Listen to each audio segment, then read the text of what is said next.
بسم الله الرحمن الرحيم. السلام عليكم ورحمة الله وبركاته. الحمد لله وثناء لله والصلاة والسلام على رسول الله وعلى آله وصحبه ومن والاه وبعد. Watukufu wa Islam, kuna dua moja, dua ambayo ni ndogo sana kwa maneno lakini kubwa sana kwa athari zake, dua ambayo Mtume sallallahu alayhi wasallam aliipenda sana na alisisitiza kwa umma wake wasiwache kabisa kuomba dua kama hii.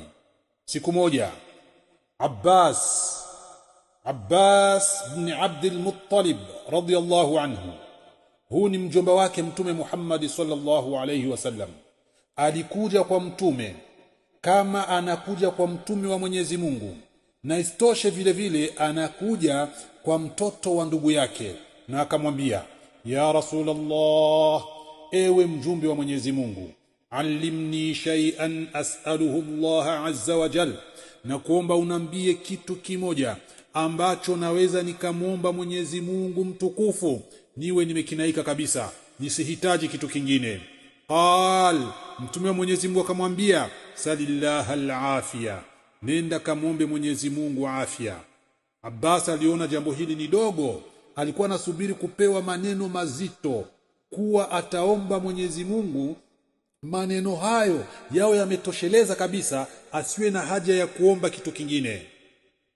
Famakathtu ayaman thumma ji'tu, palipita muda kidogo kisha akarudi tena Abbas radhiyallahu anhu kwa Mtume Muhammad sallallahu alayhi wasallam. Fakultu, na akamwambia, ya Rasulullah, ewe mjumbe wa Mwenyezi Mungu, allimni shay'an as'aluhu Allah, na kuomba unifundishe jambo ambalo nitamuomba Mwenyezi Mungu niwe nimekinaika ya Rasulullah.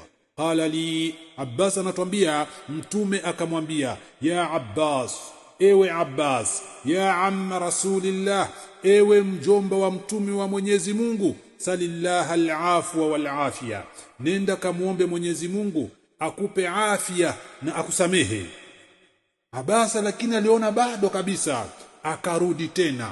Aliporudi tena, Mtume akamwambia, ewe Abbas, ewe baba yake mdogo Mtume Muhammad sallallahu alayhi wasallam, basi salillah al-afiyata fi dunya wal akhirah, omba Mwenyezi Mungu akupe afya na msamaha wake hapa duniani na akhira.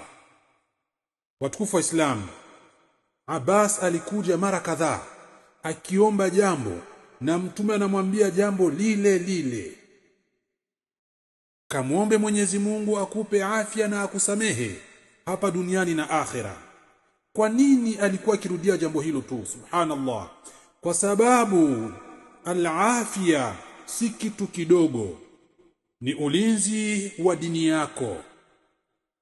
Afya ni afya ya mwili wako, ni amani ya moyo wako, usalama wa maisha yako ni afya mzuri, kuishi bila mitihani mikubwa inayokuvunja.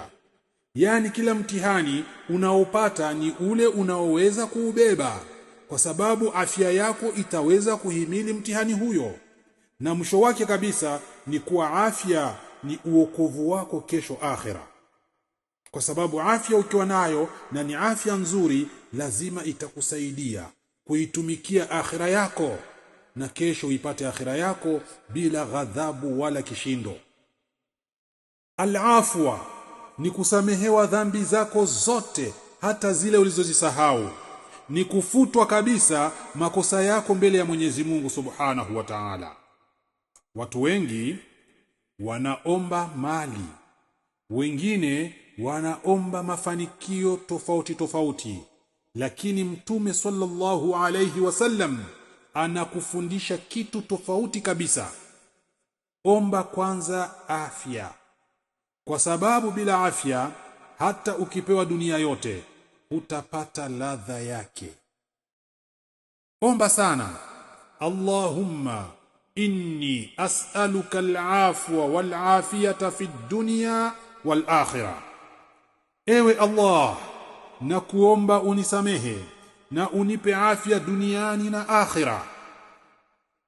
Ndugu yangu mtukufu, kama mtume wa Mwenyezi Mungu, rehma na amani zimshukie, alimfundisha mjomba wake dua hii na akasisitiza mara kadhaa, basi hii si dua ya kawaida, ni dua ya maisha yako, ni dua ya usalama wako, ni dua ya mwisho mwema wako wewe.